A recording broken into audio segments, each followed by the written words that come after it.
바야흐로 지금 우리는 광고의 홍수 속에서 살고 있습니다. TV를 봐도 유튜브를 틀어도 길거리에 나가도 하다못해 뭘 좀 검색해보려 하거나 인스타 구경을 해도 죄 광고라 맛집 하나 찾는데도 일단 의심부터 하게 되죠. 상황이 이렇다 보니 광고의 피로를 느낀 사람들은 내용이 뭐든 간에 스킵 신공으로 넘기기 바쁩니다. 광고주들 역시 돈은 돈대로 들고 효과는 미미한 상황. 소비자들의 피로도도 줄이고 광고주들의 효율도 높이는 그런 방법 어디 없을까요? 그래서 등장했습니다. 이름하여 퀴즈를 풀고 보상을 받을 수 있는 골든벨, 아니 유퀴, 아니 퀴즈톡. 오늘은 퀴즈톡에 대해 알아보도록 하겠습니다. 고고고!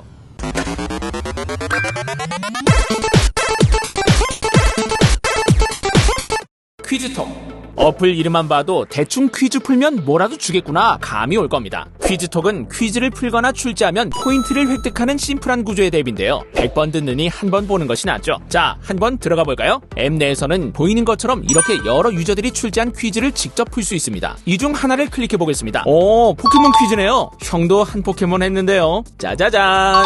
이렇게 정답을 맞히면 포인트를 보상받고 이 포인트는 큐티콘 코인으로 전환이 가능하다는 것. 간단하죠?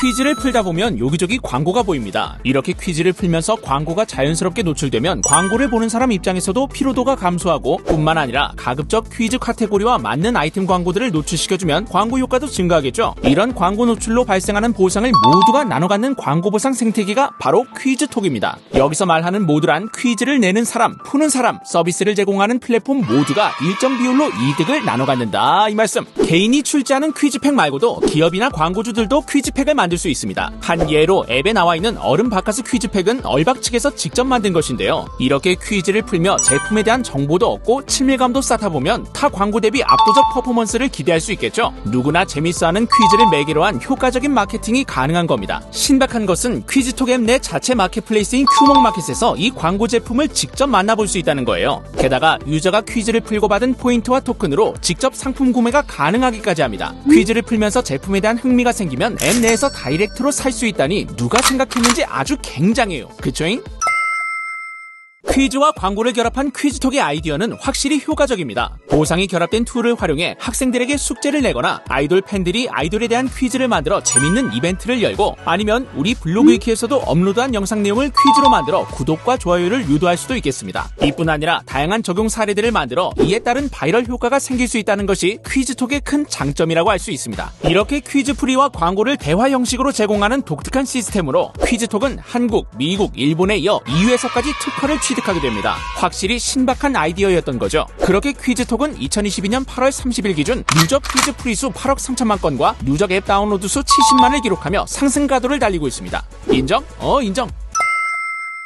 잘 짜여진 플랫폼을 기반으로 퀴즈톡은 적극적으로 사업을 확장해 나가고 있습니다. 수많은 퀴즈로 쌓인 빅데이터를 기반으로 광고 알고리즘도 정교하게 강화해 나가고 있는데요. 가장 주목할 만한 것은 NS 홈쇼핑과의 협업입니다. 요즘 대세인 라이브 커머스 오며 가며 한 번은 보셨을 텐데요. NS 홈쇼핑의 라이브 커머스인 엘라방에서 퀴즈톡 개커스 콘텐츠를 결합하기로 한 겁니다. 두둥! 개커스는 개그맨과 커머스를 합친 말로 송영길, 김지철 등의 유명 개그맨들이 본인들의 개그 오리지널 콘텐츠와 라이브 커머스를 결합해 재미있게 광고하고 판매량을 올릴 수 있게 만든 프리미엄 콘텐츠입니다. 형도 유튜브에서 몇 번 봤는데 확실히 웃기긴 하더라고요. 광고가 재밌으면 제품에 대한 호감도가 올라갈 것이고 이 철학이 퀴즈톡과도 잘 맞아떨어진다는 생각이 들었습니다. 모름지기 스킵만 안 해도 절반은 성공인 것 아니겠나 싶습니다. 퀴즈톡은 또한 기존의 트랜잭션 수수료가 어마어마했던 이더리움에서 상대적으로 저렴한 솔라나로 메인넷을 전환했습니다. 형은 이것이 합리적인 결정이라 생각합니다. 외에도 리워드 NFT, 커머스 NFT, 심지어는 퀴즈 콘텐츠를 NFT로 발행 가능하게 함으로써 NFT 모델도 퀴즈톡에 접목시키고자 하는 모습을 보여주고 있습니다. 22년 8월에는 SKT 메타버스 서비스인 이프렌드에서 퀴즈쇼를 진행하기도 하고 얼마 전에는 퀴즈톡 TV라는 유튜브도 런칭하는 등 적극적인 행보에 나서고 있습니다. 휴몽이라는 캐릭터를 내세워 방송하는데 이 친구가 또 엄청 귀엽습니다. 귀여운 거 최고야. 짜릿해. 늘 새로워. 무엇보다 스태프들의 분위기도 좋고 재미까지 있으니 정신 차리고 보면 잇몸 미소 짓고 있다는 거. 그리고 더 이상 한국에만 머물지 않습니다. 글로벌 퀴즈톡 서비스를 미국과 일본에 출시하며 세계화를 위한 빌드업을 차곡차곡 쌓고 있다 이 말씀.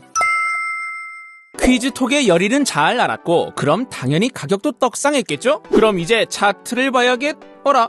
네, 맞습니다. 퀴즈톡의 차트를 보면 정말 몇 토막이 났는지 계산이 어려울 만큼 암울한 모습을 보여주고 있는데요. 차트를 보고 있자면 수많은 개미들의 피땀 눈물이 보이는 것만 같은데요. 사실 이렇게 된 데에는 다 나름의 사정이 있습니다. 지난 6월 업비트가 기습적으로 원화마켓 페어 유지를 위한 내부 기준 미달이라는 이유로 원화자산 5종 퀴즈톡 원화 페어를 제거해버린 건데요. 두둥. 이에 홀더들은 퀴즈톡 어떻게 되는 거 아니냐며 냅다 투매를 시작해버렸고 그 결과 퀴즈톡은 험한 하락의 길로 들어서게 되었습니다. 퀴즈톡은 업비트 측이 합당한 사유와 정당한 절차 없이 단행한 것에 대해 엄중히 항의할 것이며 신속하고 철저한 대응을 통해 퀴즈톡 투자자들의 권익과 목소리를 대변하겠다는 신속한 입장문을 냈지만 하락세를 막기에는 역부족이었고 엎친 데 덮친 격으로 암호화폐 시장까지 침체되며 토큰 가격 측면에서 그야말로 암울 그 잡채인 시기를 보내게 된 거죠. 형이 봐도 퀴즈톡의 잘못이라기보다는 업비트 측의 일방적인 결정인 것 같기는 한데 어찌됐든 투자자들 입장에서는 멘탈 바사삭 억장 와르르 멘션이니까요. 어떤 모멘텀이 이 차트를 돌려놓을 수 있을지 딱히 떠오르지 않는 것이 사실입니다. 뿐 아니라 아직은 대부분의 거래량이 국내에 있는 한국 코인인 것도 살짝 아쉽기는 합니다. 퀴즈톡은 여러 차례 피봇하며 성장해 나가는 프로젝트라는 생각이 들었습니다. 아이돌 팬덤, 요양보호사 시험 준비생들은 물론 최근에 B2B 및 라이브 커머스에 이르기까지 다양한 고객들을 공략하고 런칭 후 1년 반가량 회사 내에서 직접 콘텐츠를 제작하고 저작권을 확보하는 중앙 집중 방식으로 운영하는 어마어마한 투자를 감행하기도 했죠. 결국 이후에 유저들이 직접 퀴즈를 출제하는 방식으로 전환하는 등 여러 시도 끝에 지금에 이르렀고 이제는 어느 정도 정착해 나가는 것 같다는 생각입니다. 코인 가격만 빼고. 대표 역시 퀴즈톡 코인 가치 상승에 대한 의지를 가지고 있습니다. 해외 거래소 추가 상장과 사업 확장, 적극적 IR 약속을 하며 퀴즈톡 성장에 고군분투하고 있기 때문에 이제는 정말 잘 됐으면 하는 마음이 드는 코인입니다. 오늘은 퀴즈톡에 대해 이야기해본 만큼 퀴즈로 마무리해보도록 하겠습니다. 퀴즈톡은 과연 거친 시장 상황 속에서도 본인들의 가치를 입증할 수 있을까요? 오늘의 영상 마치도록 하겠습니다. 그럼 오늘도 한번 외쳐보겠습니다. 퀴즈톡 가자!